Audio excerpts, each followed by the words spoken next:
Eu queria repetir, fazer uma pergunta, na verdade, que não é minha, é do Pércio Barros, agradecer ao Pércio.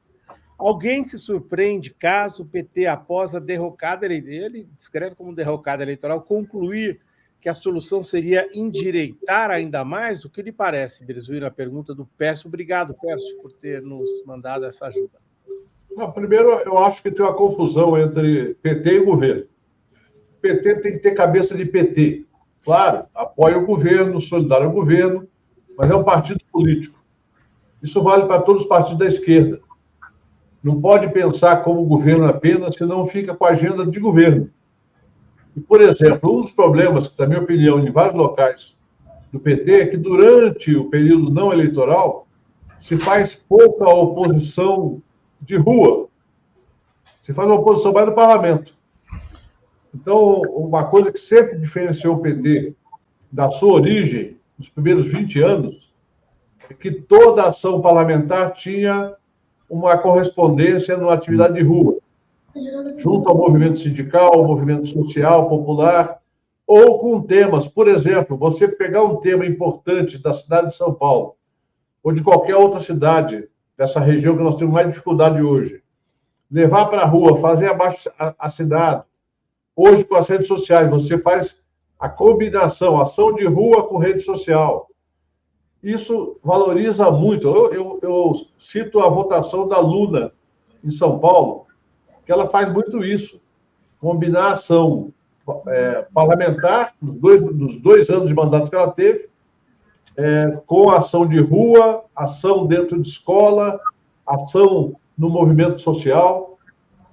Então, eu creio que nós não temos nem que endireitar, nem que radicalizar a esquerda. A nossa agenda está colocada, é a agenda dos direitos humanos, direitos sociais, direitos econômicos, ambientais. Essa agenda, ela pode ser trabalhada em temas práticos que afetam a vida das pessoas. Vou dar um exemplo que acabou o Nunes saindo na frente com o Domingão Tarifa Zero. A Tarifa Zero é um dos maiores instrumentos de redistribuição de renda e direito à mobilidade que você pode dar para o povo das cidades. Então, o PT devia adotar como bandeira em todo o país, criar as condições realistas para que a tarifa seja zero de segunda a domingo, como bandeira do partido. O IPTU progressivo, que algumas cidades já implementaram, como São Paulo, criar as condições para o IPTU progressivo ser uma bandeira nacional. O acesso à educação tecnológica. Então, isso daí não significa nem endireitar, nem esquerdizar. Outra coisa são as alianças no Congresso Nacional. Essas o Lula tem por obrigação de governante de dialogar com o centro e tentar isolar a direita. O centro, que a gente sabe que não é centro-direita, mas é um centro, digamos que posa de menos radicalizado direita nos temas, por exemplo, os temas de direitos civis ou que a gente chama de comportamento, inadequadamente a gente chama disso. Então, eu creio que dá para fazer uma agenda partidária e uma agenda...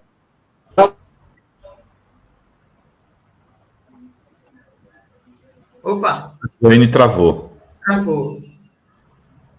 Vamos ver se ele volta. Voltou. Voltou, Ricardo. Você travou aí. Então, só para concluir, o governo vai ter que dialogar com todas as forças do centro, como eu disse, centro que é centro-direita, para manter a governabilidade e tentar, para 2026, descolar de uma estratégia do outro lado, que é a estratégia de bloquear contra a esquerda, isolar a esquerda, tentar ver se mantém. Nós temos o PSD, por exemplo, do Rio de Janeiro, com o Eduardo Paes, de Minas Gerais, com o ministro das Minas e Energia e com o Rodrigo Pacheco, o PSD da Bahia, setores do PP que são próximos ao governo, republicanos, como o ministro nosso Silvio Costa Filho. Temos o setor do União Brasil, que tem interesse e empatia com o governo Lula. Então, vamos trabalhar também para fazer o jogo, né? O jogo da política agora tem que ser jogado com muita intensidade inteligência para chegar em 2026 com setores do MDB, do União Brasil, do PSD, apoiando Lula, ou pelo menos não sendo oposição ao Lula. Agora, deu uma renovada boa, né, Berzoini? Isso eu acho que foi a parte mais importante, porque falavam tanto que que a esquerda, o campo progressista não se renovava, e agora a gente tem um monte de caras novas, competitivas para governo, para Senado. Você não achou isso?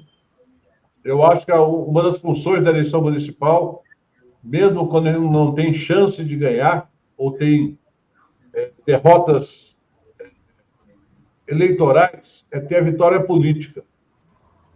Você conseguir, por exemplo, no Mato Grosso, nós temos o Lúdio como um potencial candidato. Em Goiás, a Adriana, ou mesmo o nosso ex-prefeito de Anápolis. Em São Paulo, o Boulos está na área para qualquer candidatura. Pode renovar deputado federal, pode ir para o Senado, pode ser candidato a governador. Depende do quê? Do arranjo político. E eu, inclusive, hoje eu trabalho com a lógica de que existe o PT, o PSOL, o PSB, mas tem um grande campo aí que tem que se conversar muito para evitar divisões.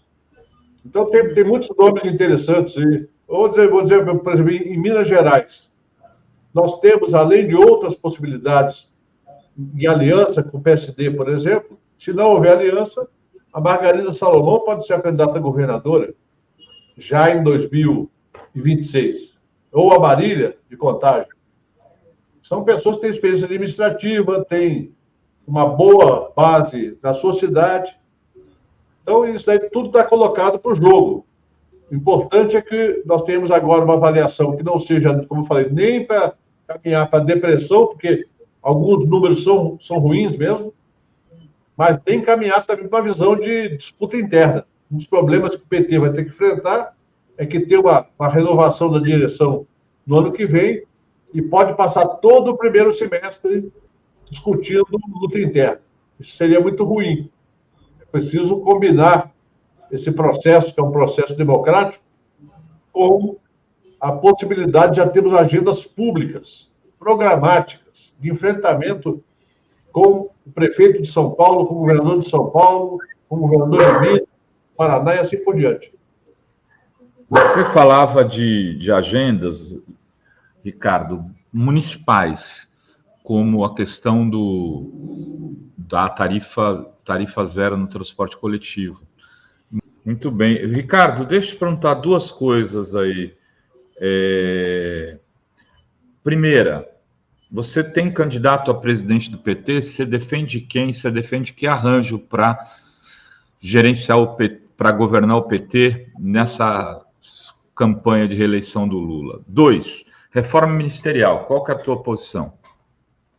Primeiro, eu acho que o nome do Edinho é um nome bom, é um nome que merece, talvez, a construção de um consenso no PT. Eu sei que é difícil, até hoje não houve uma eleição do PT para presidente que tenha tido consenso ou ampla maioria, nem as eleições que eu participei, nem as que o Zé Disseu foi candidato, o Dutra, nosso companheiro falecido, Rui Falcão, ninguém foi, digamos, nem sombra de consenso. Então é importante que o Edinho tenha a possibilidade de, eventualmente, um acordo para levá-lo à presidência reforçado por um entendimento. Mas, se não houver, disputar e ganhar. Se tiver outros nomes que eu tenha também simpatia, hoje não está colocado, posso até, no futuro, comentar. Mas o Edinho é um cara capacitado, competente, experiente e que merece essa oportunidade. Mereceria, inclusive, estar no governo federal. Se não for presidente do PT, pode, da reforma ministerial, estar ocupando espaço. Mas para o PT, mais importante do que discutir a presidência é constituir uma executiva, digamos, mais reforçada. Um conjunto de quadros políticos que tenham condição de desdobrar a atividade de articulação em todo o país. A Gleisi está terminando o período, a Gleisi cumpriu o papel mais difícil quando o Lula estava preso, depois prosseguiu também com uma postura boa, combativa, Agora é hora de ter uma executiva à altura do desafio de 2026 e para frente. Sobre a reforma ministerial, é natural que o governo, passados 2 anos, faça um rearranjo, uma avaliação de o que é preciso mudar, especialmente nos ministérios da coordenação política de Palácio. Eu creio que há um sentimento, e são todas pessoas que eu tenho boa relação pessoal, não vai nenhuma crítica pessoal, mas há um sentimento de que está um governo com pouca coordenação. E aí talvez seja o caso ou de mudar o modus operandi, ou até de fazer mudanças em algumas pessoas, com todo o carinho e respeito, porque isso é natural da política. Ninguém tem que ser diminuído por conta disso. Participar de governo é circunstância. E as circunstâncias apontam que o governo precisa dar um upgrade para o próximo período. Quando você fala aí dos ministros do Palácio, você fala da coordenação política também, SECOM, Secretaria-Geral, são esses 4 ministérios. Né? O Palácio tem 4 ministérios. Sim. É que eu queria explicitar isso para a Secretaria-Geral. Todos com pessoas que eu reputo como competentes e que eu reputo como meus amigos. Então, não tem nenhum tipo de questão pessoal.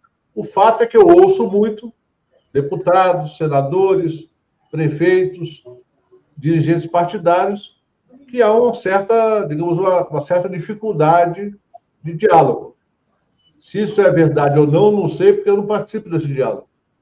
Mas é importante que tenha uma reflexão no governo. Se é hora de fazer um rearranjo, repensar a forma de trabalho ou as pessoas, o meio do governo é... O Lula fez reforma no final do primeiro ano. Eu troquei de ministério naquela reforma. Mas poderia ter saído para voltar para a Câmara. São circunstâncias da política. Tem tempo, Rovai, de mais uma pergunta? Sim, pode fazer. Aqui, olha, primeiro que a Christine Richman agradecer, quando o governo oferecer crédito, poderia fornecer junto ações educativas, vídeos, prospectos, deixando claro de onde está vindo aquele apoio. Eu queria me juntar a Christine, porque acho que ela está tocando num ponto que muita gente fala, a Sinara também já falou muito sobre isso, sobre essa disputa em redes, etc. e tal. Berzoini, que ideias que você teria para mudar a comunicação do governo, se você acredita que é necessário mudá-la? Primeiro, a área digital da comunicação é muito fraca mesmo. Acho que nós temos muito a aprender, muito a evoluir, tem que evoluir rápido. Eu não sou especialista no tema, mas todo mundo que eu converso fala assim, é uma comunicação digital, mas com uma visão analógica. Você não tem a visão de como interagir, como segmentar e assim por diante. Agora, acho que a comunicação como um todo, e aí não é só publicidade, é a comunicação dos ministros. Como mostrar, por exemplo, vou dar exemplo da saúde, que é um tema muito crítico. Como que a gestão da Nízia, que tem boas realizações, bons programas em várias áreas, recuperou várias coisas que tinham sido perdidas, inclusive a farmácia popular, o SAMU e assim por diante. Como que se pode fazer para que mais gente saiba? Porque o SUS ele é federativo, né? Então, muitas vezes, uma coisa que o governo federal faz de bom, o prefeito, se for esperto, ele capitaliza lá na ponta. E, às vezes, é um prefeito da direita. Como o Aécio fazia com o Luz para Todos, ele lançou Luz de Minas, lá atrás. E ele usava o recurso da Eletrobras, que era estatal, para fazer um programa estadual que, na verdade, era Luz para Todos, como o Arruda fazia aqui no DF, com as obras do PAC. E assim por diante. Quer dizer, é preciso ter, digamos, uma intensidade, uma capacidade de avaliar e de medir o resultado. Comunicação, você tem que medir o resultado permanentemente, para saber se está chegando e se a mensagem está chegando do jeito que você quer. Posso só complementar, aí já vai ser uma sugestão da minha parte, viu, Berzoini? Eu tenho acompanhado a eleição americana muito de perto E o Donald Trump está fazendo uma comunicação nos últimos tempos revolucionária, toda calcada na pessoa dele como um personagem político que ele é. E é raro você encontrar um político com essa capacidade, mas aqui, no caso do Brasil, o Lula tem essa capacidade, o Lula tem esse potencial de comunicação que eu acho que é mal aproveitado. Eu tenho visto o Trump, a campanha dele é muito bem feita, toda em cima de Trump e o personagem, vamos dizer assim. O Trump como uma figura de mídia, como ele está tirando proveito do seu papel de celebridade em 100% todos os dias. Eu acho que o êxito dele, se acontecer, é muito em função desse novo jeito E aqui, o Brasil tem isso, Berzoini, tem o Lula para fazer isso, e os ministros poderiam fazer isso. Os governadores, os ministros em geral, vários parlamentares nossos que têm desenvoltura para fazer isso permanentemente. Pode ser que eu não esteja enxergando, mas eu acho que nós estamos aquém daquilo que é necessário para esse mundo hoje que tem essa conexão entre o digital e a vida cotidiana. É bom lembrar que boa parte dos trabalhadores, hoje, só consegue ver alguma coisa no celular. Porque chega muito tarde em casa, estudam à noite, ou seja, são pessoas que não têm mais a televisão como referência.